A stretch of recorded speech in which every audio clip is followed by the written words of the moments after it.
What's up, everybody? Welcome to Cedar Mill Youth Online. We're so excited that you joined us. Before we jump in, I have a couple of things that I want to catch you up to speed with. First off, this coming Wednesday, a week from today, May 20th at 7 p.m., we are going to be doing Unite Youth Online. If you've joined us with one of our Unite events in the past, basically what this is a huge event with students from all over the Portland area gathered together with the goal of worshiping God and just receiving the good news of the gospel. So this is an event that you're not going to want to miss, and it's an event that you are going to want to invite your friends to. We have a guest speaker, a guest worship leader, and all sorts of professional athletes and influencers that are going to be sharing their story and how God has radically changed their life. If you want to jump onto the website at uniteyouth.us, you can see more information there, or you can follow us on Instagram to stay up to speed with some of the stuff that we have going on. Also, the following week, May 27th, during our normal youth group time, we are going to be having small group hangouts. This is going to look a little bit differently because we can't hang out physically, but what we're going to be doing is we're going to have a show on YouTube that you're going to want to watch, and then we're going to jump into Zoom with our small groups with the only agenda of enjoying one another's company and having a good time together. And this is a really awesome opportunity for you to just connect with your community group. So as we jump into worship and as we jump into the word, as Hannah opens that, I'm going to go ahead and pray over all of us tonight. God, thank you for this moment that although we may be distant physically, we can connect spiritually, we connect around your word and around worship. And I just ask that you would give us just this sensitivity to receive the things that you're calling us and inviting us into, and you'd give us boldness and courage to respond and actually put your word into practice. So God, I just ask that you would speak through Hannah, that you'd give her the words that resonate with us and cause us to just be mobilized as we are your kingdom workers in this world, specifically in this time as high school students and middle school students. So God, we give ourselves to you, we open ourselves up to you. It's in your name that we worship, and it's in your name that we pray this evening. Amen.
Satisfy me deep within your heart.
freedom. Where your spirit is, there's freedom.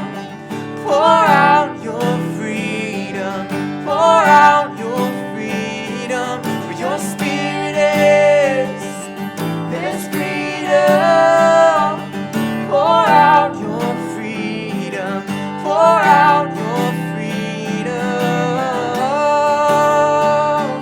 'Cause you fill my soul with living water. Oh my God, you satisfy me deep within. Your holy presence fills my soul with living water. With living water. Fill my soul with living water.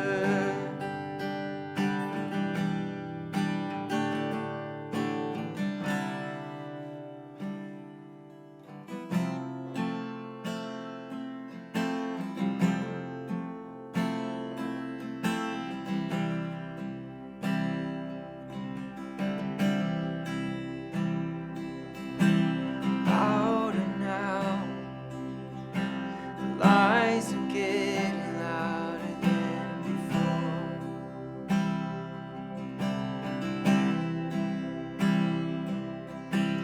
Crying out, lives that search for something more.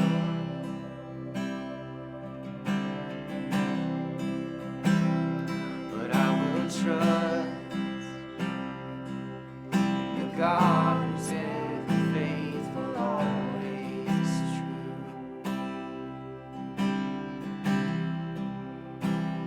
Yes, I will trust the God who's ever faithful, always true.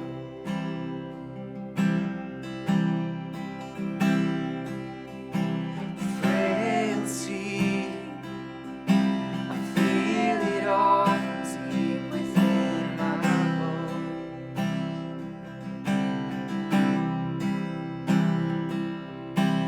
Questioning in my despair, will you sustain it all?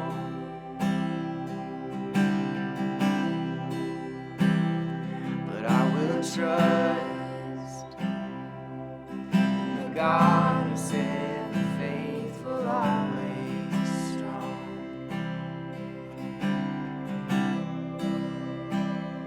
Yes, I will trust the God who's ever faithful, always strong.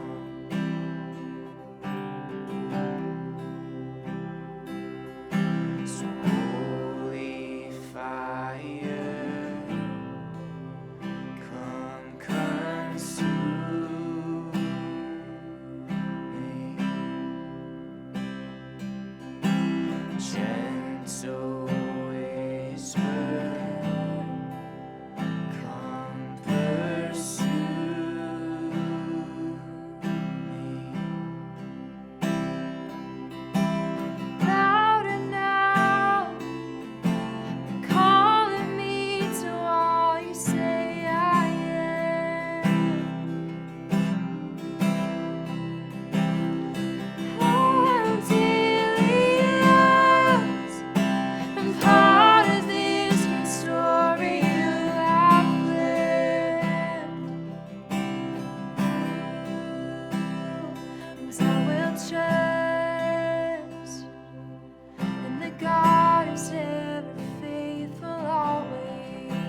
will trust the God who's ever faithful, always here. Yes, I will trust the God who's ever faithful, always here. Yes, I will trust in the God who's ever faithful, always here.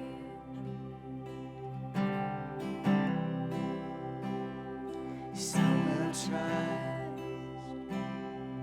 in the God who's ever faithful, always here.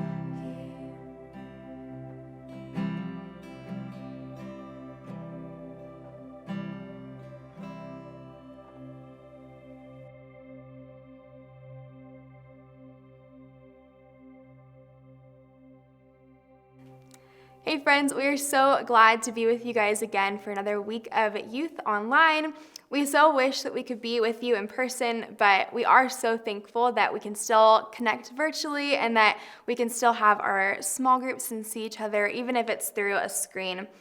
This week we are wrapping up our series called Now What, looking at the life of Joseph and his really crazy story. And this week we're going to be talking about payback, forgiveness, reconciliation, and peace. Let me start by asking you guys this question. Have you ever been out to eat at like Chick-fil-A or something, or at a coffee shop, and you realize you didn't have any money with you? Maybe you forgot your wallet, or you forgot to grab your allowance money, and one of your friends offered to cover your food or your coffee. Maybe you just had a friend bring you coffee to school, and you were like, oh, how much do I owe you? And they're like, no, it's on me, and just blessing you. I actually had this happen to me this week. One of my coworkers was going to Chick-fil-A and asked if I wanted anything, and all I wanted was a large fry and Chick-fil-A sauce, which, if you guys know, Chick-fil-A fries are the best. So I got that, and when they got back to the church, I asked them, like, how much should I Venmo you or Cash App you? And they're like, oh no, it's on me, I just want to bless you. And these moments, I'm sure you guys have had them happen to you, they're really sweet. And not asking it to be paid back, it's kind of heartwarming and kind when it comes to something like getting Chick-fil-A fries or something, but other times it's a little more complicated. Outside of paying money back to someone that you owe, the idea of payback, it also comes up when someone hurts us. So, for example, when someone talks about you behind your back, you want payback. When your sibling messes with you, but you somehow end up being the one to get in trouble, you want payback. And when someone else fails to text you back or doesn't invite you to a group outing, you want payback. In these moments when we've been hurt, we want payback. And maybe you don't pull a Taylor Swift and write a song about this person, but we all try to get payback in one way or another. We want them to feel the pain and the hurt that we felt. We want them to be embarrassed in the way that we were embarrassed. And our first reaction is almost always to get even with that person, or at least get something in return, even if it's just that person knowing that your passive-aggressive comment was actually about them. And isn't this true that the closer we are to a person, the more we want payback? Most of you aren't trying to get payback on someone else's brother or sister. Your feelings probably aren't hurt because of someone else's best friend. And you probably aren't angry because of what someone else's parent did. The people who are closest to you and the people who know you best, they have the most potential to hurt you. So they're the most likely to be on your list of people who owe you payback. And for most of us, payback comes in one of three ways. So there's public payback. This is when we do to that person what they did to us in an obvious way. So we talk bad about the person that talks bad about us, or we make fun of them and then we say, oh, just kidding. There's also passive payback, and this is a little bit more subtle. So we make comments that aren't obviously hurtful, but could be interpreted that way. We put that subtle post on our Instagram story. We roll our eyes when someone talks, or we ignore someone's texts. Maybe not everyone notices, but the person that hurt you probably knows. And then there's imaginary payback. Imaginary payback happens when we have an argument in our minds and we destroy that person. How many of you guys have done this? I know that I have before, and there's this irrational pride that comes from winning this argument, even though it's never even happened. We have a better argument, a better comeback, and we annihilate this person. It takes over our thoughts, but we never actually even do anything. And sometimes payback, it looks like watching them fail and maybe even enjoying it. Like when your younger sibling will just not leave you alone and then they get grounded. Side note, I was on the receiving end of this one time. I remember my older sister was at school, and I always loved to bug my older siblings because they always made fun of me and poked fun at me, so I always tried to get them back. And there was this one time, and I still don't really know why I did this, but when my sister was at school, I took like a ton of stuff out of her room, like her clothes and her makeup and stuff from her dresser, and I hid all of it in my closet. And this took me like a good while. And I just thought like when she got home and saw what I did, I was gonna feel so proud and feel like I just ruined her whole day. And I remember she got home, and then of course I got grounded, and then I had to put everything back in her room. So it completely backfired on me, and my sister probably enjoyed watching me fail. Maybe your parents snapped at you and maybe they hurt your feelings, and now they're crying and they're apologizing and feel super bad. It's this perfect setup for you to make them regret getting upset with you, and maybe you'll even get out of that punishment that they originally had plans for you. And maybe that one kid that made fun of you years ago, and we all have this person, maybe they embarrassed themselves somehow at school. And in those moments, it kind of feels like justice. It sometimes feels good to see someone else getting what's coming to them, whether that's good or bad. And this is exactly the sort of situation that Joseph found himself in as we wrap up his story. So in this series, we've been journeying through the life of Joseph, whose story is found in the book of Genesis. And his story is a wild one where a lot of the time he didn't really know what to do next. Early in this series, we talked about Joseph and how he knew he was his dad's favorite, and he rubbed it in his brothers' faces. Joseph also had dreams where he was in charge of the whole family, and then he told his older brothers about it. He wasn't the most self-aware guy. And since Joseph was super annoying, his brothers plotted to kill him. They legitimately plotted to kill him. It wasn't just like a passing comment like, oh, I'm gonna kill him. They actually plotted to kill him, which seemed kind of like an overreaction. And instead, they saw a group of people walking by through the town, and they decided to make a little money by selling Joseph as a slave. Again, this is mind-boggling crazy to us. This is more crazy than most reality TV shows. The rest of the series has covered Joseph as a slave in Egypt, Joseph as a slave in prison in Egypt, and Joseph as a man who interpreted the dreams of Pharaoh, who was the ruler of Egypt. Joseph was eventually placed in charge of all of Egypt. He was second in command to Pharaoh, which is not a bad outcome for someone who was sold into slavery by his brothers. But then there's this plot twist. After Joseph was second in command, there was a food shortage where his family lived. So Joseph's dad, Jacob, he sent his brothers to Egypt to ask for food because their country was out and they were literally starving.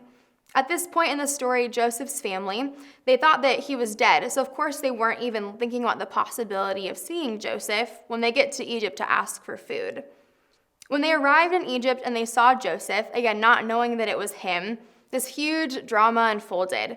And you could read some of the interactions between Joseph and his brothers in Genesis 42 through 50. And again, this story is crazy. Reading through the back and forth, knowing the backstory, it's more dramatic than a quarantine house. So let's pick up in Genesis 45. Then Joseph could no longer control himself before all his attendants, and he cried out, "Have everyone leave my presence." So there was no one with Joseph when he made himself known to his brothers. And he wept so loudly that the Egyptians heard him, and Pharaoh's household heard about it. Joseph said to his brothers, "I am Joseph. Is my father still living?" But his brothers were not able to answer him because they were terrified at his presence. Imagine this tension and emotion in this moment. Joseph was face to face with the people who plotted to kill him, his own brothers who sold him into slavery. The same brothers who ironically now were asking him for help. This was a get what's coming to you moment at its finest, and everything has been set up perfectly. Payback was dropped in Joseph's lap. Joseph, he could have refused them food. He could have had them thrown into prison and maybe given them a taste of their own medicine. He could have even had them killed. They were certainly willing to do that to him. Let's pause. What would you do? As you're sitting at home, think about it and be honest with yourself. What would you have done with all that power to hurt the people or the person who hurt you the most? Honestly, I don't know what I'd do. I think it's really easy for us to know in our head, well, of course I'd forgive that person. That's what Jesus wants me to do. But when you're in this moment with the person that hurt you most, you might change your mind. You might not remember that we should be forgiving of people. As the story continues, Joseph, he asks his brothers to walk over and stand close to him. And you can imagine the fear that his brothers felt in this moment. And Joseph said this, "I am your brother Joseph, the one who sold you into Egypt. And now do not be distressed and do not be angry with yourselves for selling me here, because it was to save lives that God sent me ahead of you. For 2 years now, there has been famine in the land, and for the next 5 years, there will be no plowing and reaping. But God sent me ahead of you to preserve for you a remnant on earth and to save your lives by a great deliverance." Now, there's only one reason that Joseph could have responded the way that he did. He didn't try to get payback because he had already let go of this idea of revenge. He had already done the hard work of forgiveness. And how do we know that? Because Joseph could look in the eyes of the one who had caused him the most grief and care about how they were feeling. When Joseph said, "Do not be distressed and do not be angry with yourselves for selling me here," he was acknowledging their wrong and his hurt without creating more hurt. Only a healed person could do this. Only someone who had forgiven could do this. Joseph, he chose forgiveness over payback. And we see that in the moment when he had the greatest opportunity for revenge. Somewhere between being sold into slavery and being reunited with his brothers, Joseph did the hard work of giving his hurt to God and allowing God to be central in his healing. That's why Joseph was quick to acknowledge God in the area where his brothers had caused him the most pain. It didn't make what his brothers did okay. It didn't make Joseph's pain any less. It just took that real pain and the real hurt and took them off of center stage, and it put God there instead. And that is what made forgiveness possible. Forgiveness was not only for his brothers, it was freedom from his own pain too. I'm sure you guys have felt this, where you are really upset with someone and really hurt, and you almost feel this like physical weight on you, and you think about it constantly, and you're like, I'm just so mad that person did that. That was so hurtful. But when we step into this process of forgiveness, not only are we setting the person free from guilt, but we're also freeing ourselves of that weight and handing it over to God so that we can experience peace and we can experience freedom. Joseph, he went on to tell his brothers to go get their father and move their entire family to Egypt because the famine would continue, and without making this move, his family would suffer. And then this happened in verse 15. "And he kissed all his brothers and wept over them. Afterward, his brothers talked with him." That may be the only thing that's better than payback, reconciliation.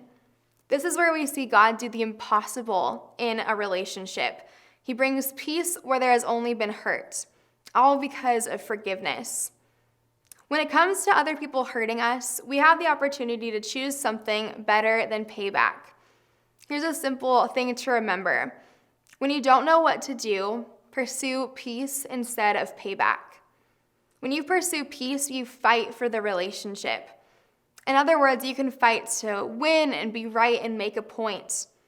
Or you can fight the urge for payback and pursue peace, but you can't do both. Joseph preserved his relationship with all of his brothers because he chose peace. And he was only able to do that because he fought for forgiveness. He was only able to forgive with the help of God. Joseph didn't have this superpower that allowed him to do this. He just had the determination to do the work peace required, and he had an understanding of God at work in his situation. I just go back to that verse and how Joseph says, I know that God is using the situation for good. And he's like, your brothers sold me into slavery so that God could do this healing work. And he was only able to understand that because he knew that God was in the midst of his situation. And this means if Joseph could do that, then we can do the same thing now. When you pursue peace, you lay down your right to get payback and you let go of revenge. You say goodbye to your desire to get even, and instead you choose this path of forgiveness. You choose God's story of reconciliation instead of your own story of payback and revenge. And this is way easier said than done, and something you may have to work at daily, but the ultimate benefit is for you. You not only have peace with them, you have peace in you. Again, this freedom of forgiveness is for the people that hurt you, but it's also for yourself, to free yourself of that weight so that you can experience peace. Now, here's why this is a little complicated, because what happened to you isn't what happened to Joseph. I could tell you dozens of stories about my life, and none of them would be exactly like yours. Maybe you've spent this time wondering, do you always have to reconcile? And what about when it's toxic? What if you're the one who did the hurting? We each have our own unique and complicated situations, and figuring out what it looks like to pursue peace isn't easy. And again, it's going to be different in every circumstance. But that's why your small group is so important. We want you to talk about what this looks like for you and your story, and your life with your real friends and your real family. So as we head into small groups, just think about what you have the power to do when it comes to pursuing peace. What do you need to decide?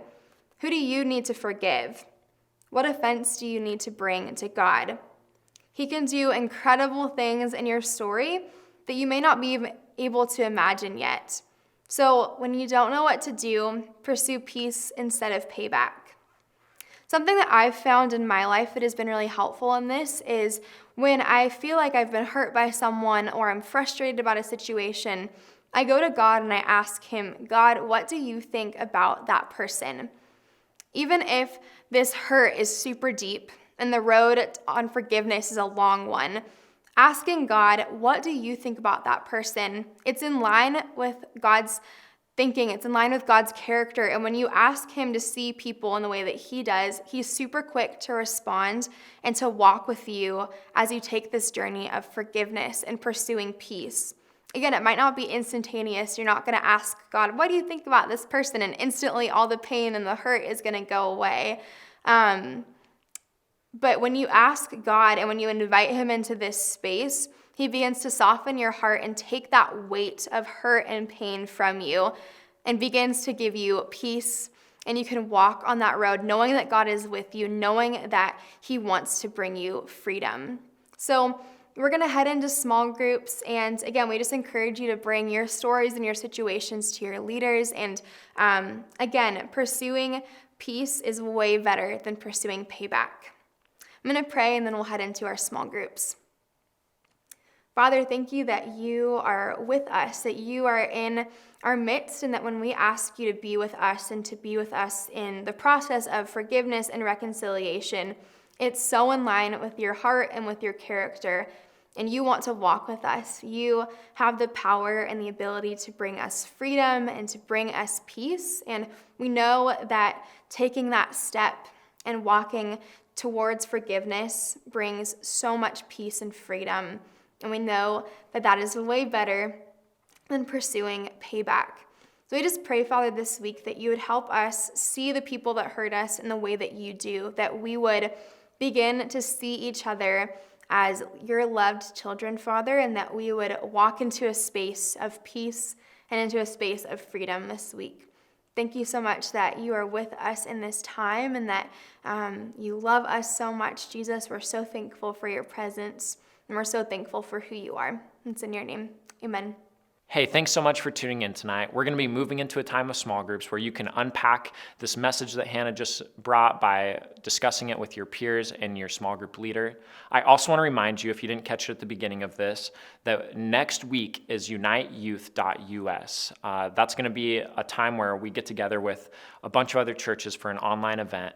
So check us out on our Instagram, which is uniteyouth.us, and also our website, which is uniteyouth.us. We would love to have you and your friends there next week. It's going to be an amazing time of unity and hope for the youth groups in this area. So have a great rest of your night, and thanks again for joining us.